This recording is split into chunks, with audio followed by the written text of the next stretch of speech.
So this wasn't something I was going to ask, but I have to go here because it's such a big topic and a big question. Where do you find these, what you call classy individuals? Where do you find these high caliber people? They've been through my network. We've tried Indeed and Craigslist and all of that, but it's basically just people that kind of come to us.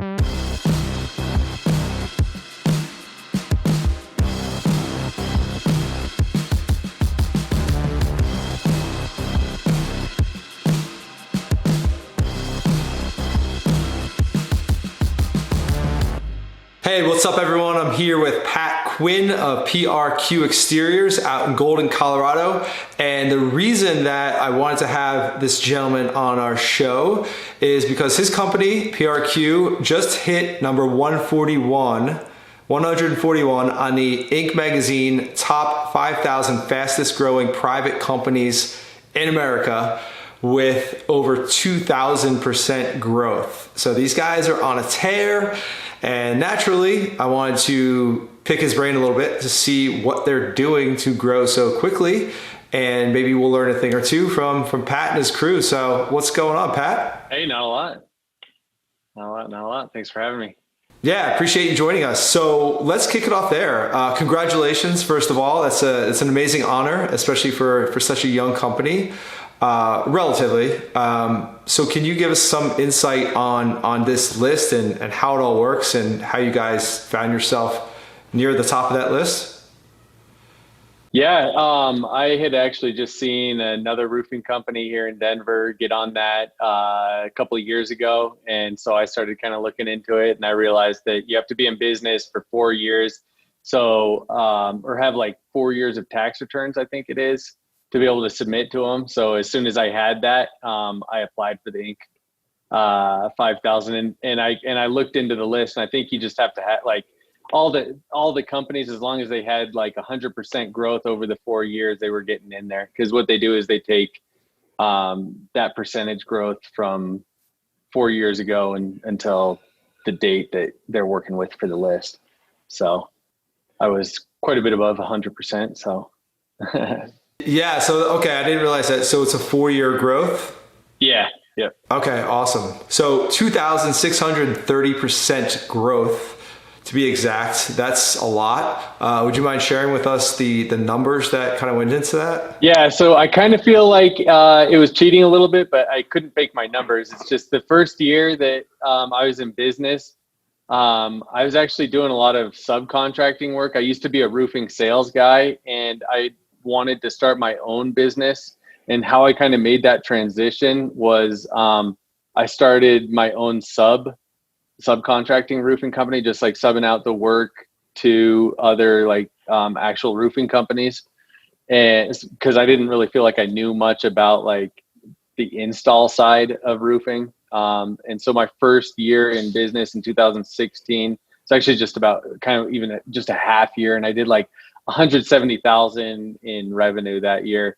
So I did very little, which made it easy to have a lot or show a lot of percentage growth. And they go off a cash basis. And I think I did like 4.5 million or something like that in cash in 2019. So.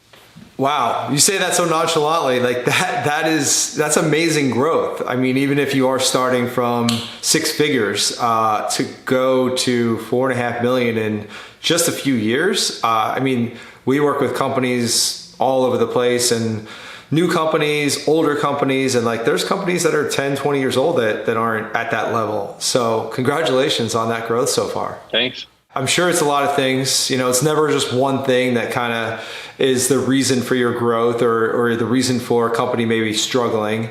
Can you give some insight as to like 1 or 2 or 3 key things that you guys have done, installed, and like as far as systems over the years or ways of doing business that have enabled you to get on that trajectory? Yeah.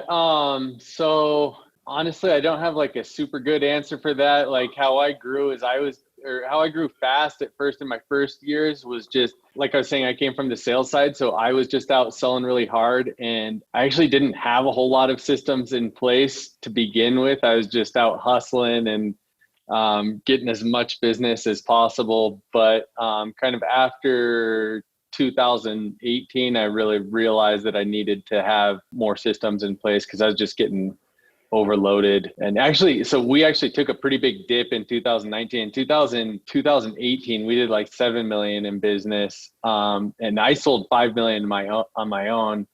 And we were just like, I was so overrun that I was starting to run into problems with my customers and like not really fulfilling on the production side as well as we should. So then I just ended up kind of firing a lot of people on my team that I didn't feel really meshed well with our vision and our long-term goals. And then I kind of dedicated myself to not sell as much so that I could work on implementing systems and just having a more solid base for my company in 2019. So we dipped down quite a bit to be able to kind of like start from scratch a little bit. Yeah, that makes a lot of sense. In a sense, you sort of shed your skin. Like you had this first kind of version 1.0 of the company and realized that, you learned some things and made some mistakes, I'm sure, like we all do. And figured out you need the right people on the bus and you need the right systems to be able to grow beyond yourself, right? Yeah, exactly. That's pretty incredible in and of itself. Like you sold 5 million yourself in one calendar year. Yeah, I got pretty lucky too. I had I got two pretty large commercial projects. One was a $2.5 million like HOA. Honestly, just kind of fell into my lap, and then I had another $300,000 flat roof that fell into my lap. So right there, that was like pretty much 3 million that just kind of fell into my lap. And then I sold like 2 million in residential, and there you go. Man, well, I'm guessing those things didn't just fall into your lap. I'm sure maybe you got a lucky break here or there, but you put in the work for many years to create those opportunities. So those things just don't come out of the sky. I mean, I'm sure you had some relationships going on, maybe some referrals and things like that to make those happen, right? Yeah, definitely. It was kind of like relationship stuff, but yeah, I guess if you're not out there hustling, you don't get lucky. So I was definitely going full throttle the whole time and had some very lucky breaks. So yeah, it's funny how that works. Like the more the more you're in the game, right? The more you're hustling, you're out there, you're building relationships, you're treating your clients really well, over delivering, the more kind of lucky we get. So got to be in the game to get those opportunities for sure. So on that's got to be a tough decision to make, saying, okay, I sold 5 million. Maybe I had a couple lucky deals, come through. 5 out of 7. Now I'm going to take a back seat. I'm responsible for 80% of our company's revenue. Now I'm going to take a back seat and kind of reconfigure things. Was that a nerve-wracking decision to make? Was that a tough decision? Yeah, it was super scary because I started the business with the guy that I used to sell roofs with at the old company where I started out in roofing. So I had been with him for 2 years, like growing my business from scratch, and to start over, it was like I knew I wanted to do it for a while, but I was kind of like in denial that I needed to do it. And then when it's finally like time to just pull the trigger, I had to tell other people around me that I was going to do it so that I could really like make sure that I didn't wimp out, Yeah, that social, the accountability there for sure. Yeah, exactly. Yeah. Still actually kind of tough. I'm still kind of like starting over because when I was selling all the roofs on my own, it was like way easier to be profitable. And now I have a lot more overhead. And so it's just like, I'm still kind of trying to figure out, I'm trying to get back to that same profitability that I was at before, but I know that the long run, it's going to be a lot better. So, all right, nice. I like the long ball game. Yeah, same with us. I mean, when you're first starting out, you're doing everything yourself, then your profit is like super high, and we can get addicted to that and not want to scale because it does take investing in a business and people and software and training and everything like that, equipment, certainly laying out money for projects and production and all that. So yeah, that could definitely be scary, but I'm guessing you're looking at other roofing companies, maybe the one that was on the Inc. 5000, maybe some others, and you're kind of, modeling yourself off of them. Is there any accuracy in that? Yeah, 100%. I was maxed out. Like that was the best we were ever going to do, like with the really lucky breaks that fell our way. And just like I was selling the majority of our roofs and not able to even like take time to train other sales guys to take some load off my back. So to be able to grow it all, or like make my life less stressful and more enjoyable and all that, I just had to make some changes. Yeah, that's a very mature decision to make, and I'm sure a weighty one. So you stepped down from doing most of the sales. I assume you brought in some sales associate sales reps and whatnot. What did you have a training that you developed, or did you like subscribe to some sales training, or how did you train your team to to replace you? Yeah, and that's another thing. I mean, we're still in the process of, getting to like a more mature company with tons of really solid systems and trainings in place. So, yeah, I mean, we're as we move forward, we're continuing to develop our training system. But it started out with me just like training individuals, like going out and selling with them. Then we started getting like some scripts together, and I've tried some different training systems. I mean, there's a ton of stuff out there. Some stuff hasn't worked, some stuff hasn't. Some stuff has, some stuff hasn't, but we're continuing to mold that and figure out what works for us. So. Okay. So do you think that your sales training, kind of, if you want to call it a manual, will end up being mostly built in-house, maybe taking some things from other places, or? Yeah. I would say a mix. There's like some online trainings. I think it's good to get some guys some online like basics, like the roofing basics, have that taught online, and then use some Vimeo stuff, which would be filmed of us teaching stuff. So that's kind of like online, but it's made in-house. And then just in the field training, which would also be in-house. That's kind of what's working for us. And we're really focused more on just hiring classy individuals that are going to, sell more than $1 million. Like the goal is once they're a solid sales guy, they'll be selling $2-3 million amounts of roofing a year. And so I just think that is a more efficient, less stressful way of running business. And we end up wasting less time on training individuals that end up not working out. Interesting. So you mentioned that's a more efficient way of doing business. I'm assuming you mean hiring those high caliber individuals and really investing into them, versus what a lot of roofing companies do is they'll just hire anyone with kind of a heartbeat and kind of throw them out in the street and get them to sell. And they always have that kind of revolving door of sales reps. Yeah, definitely. And we have tried that. I mean, we've tried pretty much everything. We've tried like hiring canvassers and stuff, and then developing the canvasser into a sales guy. But at the same time, you're not like when you're hiring a canvasser, someone that is willing to be a canvasser generally isn't going to be that really high caliber person. And really everyone on our team, I'm not saying that a college degree is like necessary, but like that's not something I'm looking for. But all of our sales guys have college degrees. And that's just kind of the way it's worked out. But just definitely going for someone that's looking for like a career type opportunity that is definitely focused on making a lot of money and doing a really good job, and really cares about like their image and that they're working for a good company and everything like that. All right. That sounds awesome. So this wasn't something I was going to ask, but I have to go here because it's such a big topic and a big question. Where do you find these, what you call classy individuals? Where do you find these high caliber people?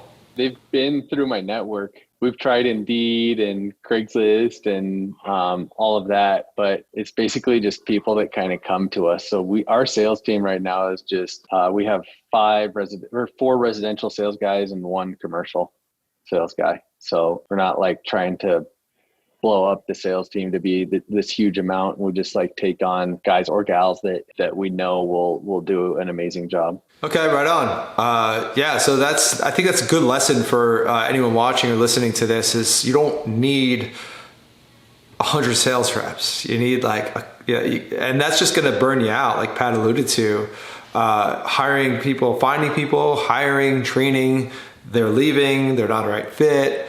So really getting like laser focused on who you want, who's going to be a good fit, and maybe taking the time to qualify them up front to make sure that they're going to be able to build a career, and they're going to stick around. They're going to be an asset to your company, and they're going to be able to build their vision and also help you achieve your vision as well.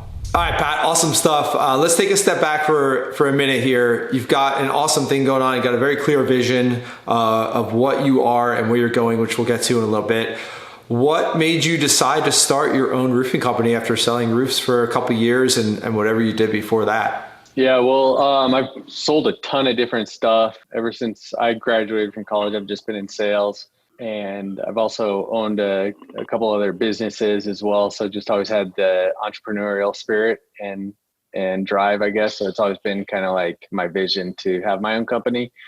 But I was the roofing company that I was working for, they were actually from a different state and opened up in Colorado. And I was kind of at a spot when I was looking for that job where I just really needed to find a job where I could go sell something and make some money. So first roofing interview that I had, I joined, and it ended up not being a great company, but because of that, I learned a lot, and it forced me to like kind of figure out everything on my own. So I got to the point where I was like really confident that I could just go.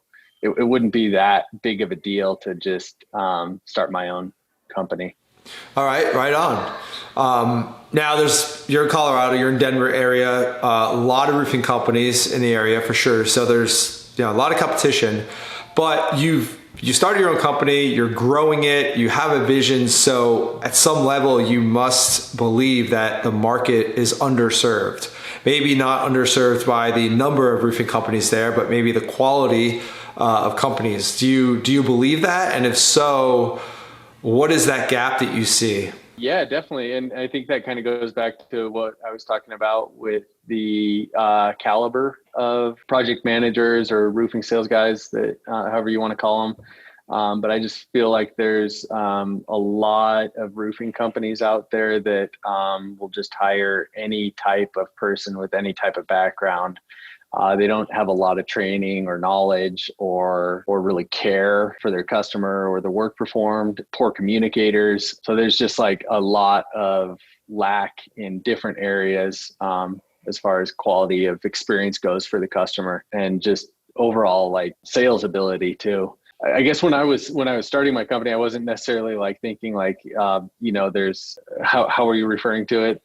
Like a gap in the market. Yeah, a gap in the market. I wasn't really looking for I didn't really necessarily see a gap in the market. I just knew that I was able to go out and sell roofs because I could just go sell my own roofs and produce my own roofs. And then it eventually turned into more than that. But there definitely is a gap in the market for a quality experience for the customer. Right on. Yeah, the experience is so key in a service-based business, right? Because there's probably roofing companies right down the street that are selling the same products and maybe have similar or maybe even the same crews, and they're good. But in the service business, the experience, the client experience, the communication, all those things that go around actually building the roof are so important.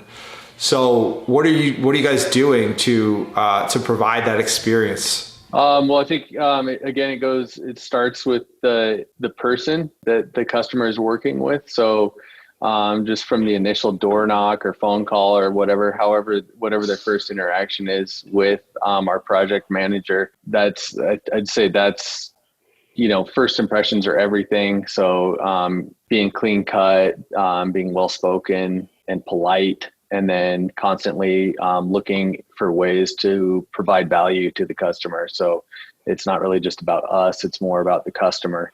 And I think the customer can really feel that. And if you have that mindset during the entire project, then it's going to end up being a great experience for the customer. Yeah, totally. A customer can definitely sense when a sales rep or a project manager is just in it for the sale versus wanting to really serve them and provide a great experience. One of the telltale signs of a good company who's got like really well trained sales reps is looking at like the Google or the Facebook reviews for that roofing company. And the homeowners or the property owners will actually mention like the project manager or the sales rep, production manager, whatever it is, that point of contact. They'll mention that person in the review. Like, Dave was so amazing. Brian was great. He took care of me. He's always answering the phone. And that's when I can see like, wow, this company's really got some great training. They've got some great people. They're really doing some awesome things because the property owner, the client, felt such a bond, not with the company, but with the company, but also with that point of contact. Yeah, Pat, congrats on your success so far. What you guys are just getting started. I have a feeling of that. What's your vision for PRQ? Where are you guys going? Yeah, so I think we're really doing well in the residential arena, and we're really trying to expand into the commercial right now.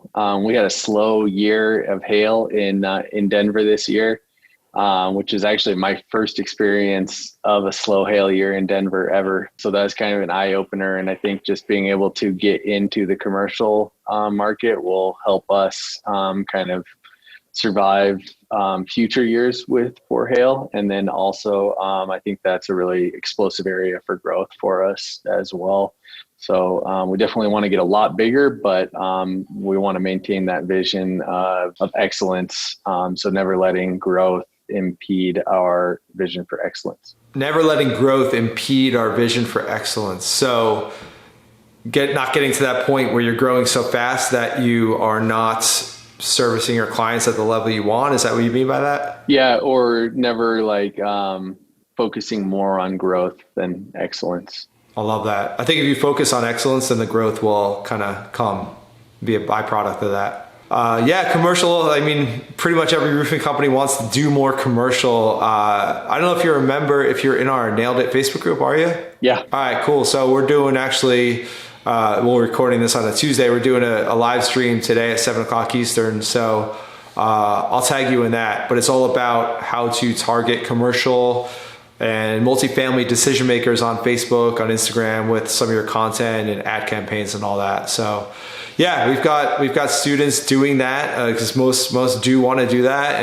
And there's this misconception that Facebook is only for residential, it's only for homeowners, but that's just not the case. And it's actually pretty easy to target, to identify those decision makers on social media, and then you just have to craft some messaging and some content and campaigns to get in front of them consistently and provide them with value and let them know that they might have a problem, aka a damaged roof or an old roof or something like that, and let them know that you might have a good solution for them that may not involve replacing that whole roof. Maybe it's just the repairs and maintenance or something like that. So yeah, a lot of opportunities to target commercial on Facebook and Instagram. So nice. Well, are you guys, one last question, are you guys going to use that Inc. 5000 nod there, that accolade in any of your marketing? So we got it added to our website. As far as putting it in other marketing, I think we'll probably put that on our flyers, the little Inc. 5000 symbol and stuff. It's kind of the one downside, the one disappointment to the Inc. 5000 is they're charging to actually use their logos and stuff legally. You have to pay thousands of dollars to get the whatever you call it, the marketing material, or if you just want to get a picture frame with it. It's $2,000 or $3,000. So yeah, I didn't know that, but I guess I'm not surprised. And that's, maybe a tough pill to swallow, but you're a guy that understands investing in your business and especially the marketing. So it's a few grand here or there.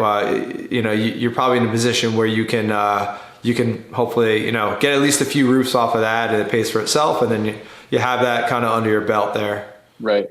Awesome. Well, thanks so much, Pat. Appreciate you spending some time here today. And we'll look forward to helping you out in our training program with some more of that commercial lead gen and commercial marketing and continue that growth trajectory that you're on. Sweet. I look forward to it. All right, Pat. Talk to you soon.